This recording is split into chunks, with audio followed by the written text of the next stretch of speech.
Oh, hello, Howard. Hello, Peter. Good morning. Can you tell me a little bit about your own sort of educational background and then sort of your present work context, who you work with? Sure, yes. So I have an LPC, so I have a master's in counseling from University of Oregon. And directly upon graduating, I got a job working at Parrot Creek Ranch, which was a adjudicated boys ranch, so kids sent there by the court, and I did family counseling. Right. So I worked there for a couple of years. I worked in schools doing mental health and drug and alcohol work. I did outpatient drug and alcohol work. And then the past 20 years, I've had a private practice. Right. And most people in town think of me as the person to send their boys to. So 95% of my clients are boys. I see men, I see women, I see girls, but really the 90% are boys, and mostly it's middle school and high school, although some younger and some older. But that's the bulk of my work. And out of the 90% of your clientele that's boys and men, what would you say the most common issues are, that presenting issues that they come to you for? Yeah. So Or anxiety is the most common phone call I get now. But and depression, attention issues, school issues, family changes, friendship, those kinds of things, anger and explosiveness. Young middle schoolers, that's a common concern parents have, is that emotions get so strong, and anger and impulsivity becomes really difficult for parents to handle. right, that's quite a broad range. It is a lot. Yeah. So it's interesting that the first one you mentioned is anxiety, Mhm. because you tend to think of the statistics about internalizing stuff being more related to female populations, externalizing Mhm. stuff more related to male populations. Any thoughts Right. about Oh, I don't know. I just think the culture is so anxious right now. I think that's part of it, and I think that's some way that's a reason why we're seeing so much more of this. That's why it's so common in my office right now. that? Right. Um, yeah, yeah. We could talk more about that if you want to, but yeah. So the other piece I'm really interested and curious about is if you could speak about, if that percentage of your clientele is male, boys and men, do you have particular approaches that you find helpful in working with them that's different than, related to working with anybody else? Yeah. Well, I would say, well, on the whole, the young people I work with don't come here out of their own volition, Right. and they're not so good with expression. Mm-hmm. So um, so they need help learning how to use me. They need help learning how to engage with me, and they need help learning how to use me. Interesting. So initially that's always the challenge, is trying to figure out what I might have that they might want, and they don't even I think they don't even have an idea of that. So I spend time initially um, helping them to learn that. I talk to them about what I do with my therapist and how I use my time with my therapist, and Mm-hmm. how I go in with ideas, or how I maybe share updates and that sort of thing, as a way to try to teach them to begin to own what's happening here. I do do goal setting with them at the very beginning, but in a way that's not so obvious, not like, what are your treatment goals, young man, but I have them imagine what life would look like if things were better. Uh-huh. And um, and that's after I do the full sort of initial interview with them, and imagine down the road we've been working together, and you're thinking, yeah, that time together was really useful. How would you know that it's useful? What would it look like? And it might be my parents stop nagging me. It might be I have more friends. So it could be all of those things. But that's the very beginning of helping them to be like want something from me, be a consumer Interesting. of my services. Yeah. Yeah, that's interesting how you say how to use me. Yeah. And then you talk about how you use your own therapist. Yeah. So, and you use the word how to engage, which obviously is the name of my Yeah. class was in. So so you spent some time even talking about what that might look like or giving them ideas about what that might look like. I do. So that's the beginning. And then, yeah, it's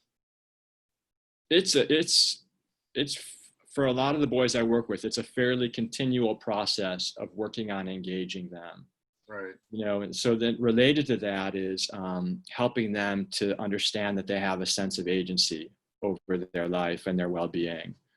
Right. So I talk to them about areas in their life that they have control over. We do mindfulness activities where they get to sort of practice moving their awareness around to different things, different things that they might perceive. Yeah. So yeah, keeping them engaged and it takes a lot of energy. I think for a lot of the times I bring more energy to the meetings than they bring. When I work with adults, it's not like that. When I work with adults, it's more equal. And when I've worked with girls, it's not like that either, because on the whole, they're bringing more material. They've got things that they want to talk about. And, I can't say that every single boy is like that, because I've got some boys. There's a 13-year-old boy I spent time with here yesterday, and he's very expressive, and he knows what he wants from me. But most of them don't. So when they're not using their words or not bringing stuff they want to talk about, what are some things you do in the middle of a session, in the middle of your work, maybe not at the outset, but what are you doing to help them conceptualize how to put things into words, how to... That's good. Yeah. I use the whiteboard a lot, so I draw things. Yeah. Whenever I can, I draw concepts on the board. And sometimes they're these just ideas I've used before. Okay. And sometimes it's just like they're talking to me and I get this picture in my mind of, oh, wow, I bet it sort of looks like this a little bit. And then I try to scribble something and then sometimes they might take the board from me and scribble, erase what I wrote and then scribble what they're writing. And right. That's engagement. Any particular images that have come up on the whiteboard? A lot of times I will draw a cycle of their struggle. Okay. An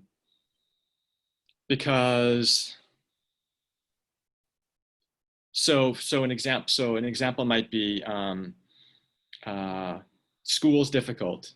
So then I would draw an arrow. So I don't want to try in school. So I fall behind in school. And then my teachers and my parents get on my case. And then I smoke more weed. And then I skip class. And then I feel bad about what I'm doing. And then ultimately, with depression, the final piece is some version of, and I suck, or I'm worthless, or I'm bad, or I'm a loser or something. So I might draw that on the board, and then we talk about systems and how systems are a function. So I'm thinking about boys tending to be systematizers and thinking about how pieces fit together. Mm-hmm. And then we talk about, because it's a function and we could make a change anywhere in the system and it's going to change the outcome. So then we might look at the different pieces, and even just seeing it on the board, I'll stop after I draw it and I'll say, what do you think? And they say, usually, oh, I haven't thought about it like that, or that's pretty accurate. Mm-hmm. And it's a relief to see it written, because it begins to clarify things that otherwise just feels like a jumbled mess to them. Right. And then that might lead to, okay, then because of that, let's work on this. Let's work on this section of it. And here's how we can work on that section of it. Well, it also occurs to me that they're not looking right at you at that moment either. Definitely. You both have something else to look at. Right. Yeah. Takes a little bit of the heat off of Yeah. staring I at me. think so too. Right. And then, similar to that, Peter, a lot of times what I'll do is I use a feelings list. So I've got, I've got a good feelings list. I really like it. It's pretty new to me. Huh. So I can send it to you. It's Yeah. comprehensive. And so then I'll have them a lot of times with young people. I mean, sometimes they'll come into me and say that I know my problem is I can't express myself. And so I might, at the end of the session, say 2 words that describe from this list how you're feeling right now, and 2 words that maybe describe what you want to feel more of. Right. And both of those examples, your systems drawn Right. on the feelings list are sort of objective. Exactly. They're objective. So it is this third thing that's a little bit indirect. It's been really fun and useful to use the feelings list. Like there are many of them, and I stopped using them because sometimes they can feel really hokey. But the one that I've got right now, the young guys that I work with seem to like, and it's quite informative to me. What's different about that list? Because some of the other lists have like cat faces. It doesn't have cat faces. It does not have cartoons. It's just words. And it's really it's a big list. So it takes them a little while to look at it, which I think is good too. Does it structure, like, is it? And it's structured, it's organized by different, types of feelings. And yeah. I'd love to see that. Yeah, I'll send it to you. Yeah. So those are some things that are useful. Sometimes I play basketball with young guys in here. We're doing movement. I've got chairs that swivel around a little bit, and I've got toys, and so there's lots of fiddling going on. So those are things that. Right. When you're playing basketball, what are you doing with them? I mean, are you talking or? So this one guy and I, he's 9. And so sometimes I'm talking. So sometimes I'll do it where we shoot a basket. If I make a basket, they have to answer a question. And I've got a list of questions or cards that they pull from the deck. And if they make a basket, I have to answer a question that's a card from the deck. So it's forced conversation. Right. And then, but there is this one guy that I play basketball with, and we play one-on-one, and he wants me to, and I don't normally do that because it's not that big of an office, but he wants me to do the narration, and now, Oliver's got the ball and he shoots and he scores. And so I do the narration, and then we play a game, and he kills me 100-17 or something like that. But then we do the post-game interview, and I say, so Oliver, you were a champion out there today, and kids across America are watching you and are inspired by your basketball skills. And tell us what's something that, and then I try to incorporate a question that has to do with something that's happening in his family. So what do you do when you get really frustrated? And he's this one is, he's so sincere, and he will really try to tell me, oh, these are things I'm working on, and I want you all to know this. And so sometimes we turn it into that, and it the game is just the game, but the post-game interview is the therapy. So that's so cool. What I'm thinking about that example is how it's a total game frame. Yeah. Like we're imagining we're standing at center court after. Right. Yeah, exactly. It is. Promote it that all of America is listening to you. So he's got that high status moment. Exactly. And then you ask him a vulnerable question or a real thing, and he's able to answer that in that context. Yeah. In a way that might be more difficult if he was sitting on the couch looking at you. Yeah, absolutely. Yeah. So that's funny because my other class, that I teach is play becomes real. So that's kind of a cool link between how you're, and then all of a sudden it gets real about how he's willing to be even more real maybe in that moment than he would in reality. Yeah, in a pretend world, he's willing to be more real. Yeah. What's that about? I think it is a little bit about, it's layer. I think it's layers of indirectness Uh-huh. I think the way that you said, Peter, when you're like, he's got high status in that moment where he's feeling, yeah, I'm in a position where I have something to share, or I could say, something. I think, help people. and I can help people, and little kids are looking up to me, and I've got something to offer back, and it's pretty sweet. The unfortunate thing is, so those moments are great. He's still really struggling in his family, so it's not like it's not magic, Right. but they're good therapeutic moments. And it does make me think of this other issue about boys. So I have learned over the decades working with them, especially this age, the incredible amount of patience it takes for things to evolve. Patience and patience and patience, where so little can happen in a meeting. So few words might be exchanged, but by me staying with them and being present and continuing to like hold out hope and belief for them, and not throwing in the towel because we're not having these beautiful conversations, things get better in time. It makes me think of this boy that I worked with a number of years ago who was an 8th grader, really struggling, 8th grade, 9th grade, 10th grade, and really struggling at school, really struggling interpersonally, really struggling with suicidal thoughts. And he had a very difficult time expressing himself. He would write me notes in session. He couldn't say it in words. He would write me notes.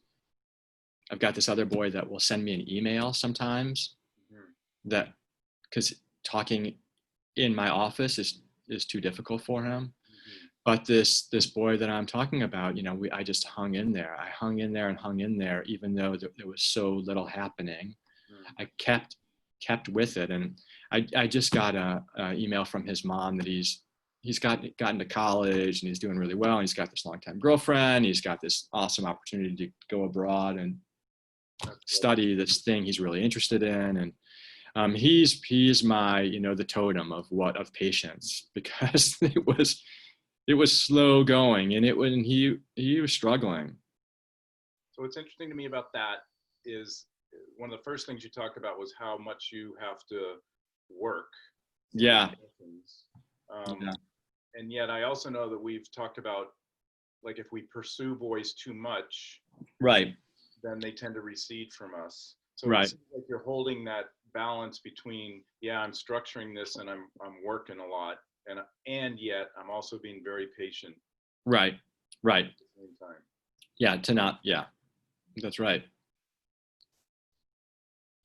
Howard, this has been really lovely, and I really appreciate you taking time. Yeah, thank you, Peter. I appreciate you as a colleague. Yeah, likewise. Thank you. Wise help, wise thoughts, and lovely examples. So great. I will follow up with you about that list, because I'm really curious about that. Okay, good. Thank you, my friend. All right, have a good day. Bye. Bye-bye.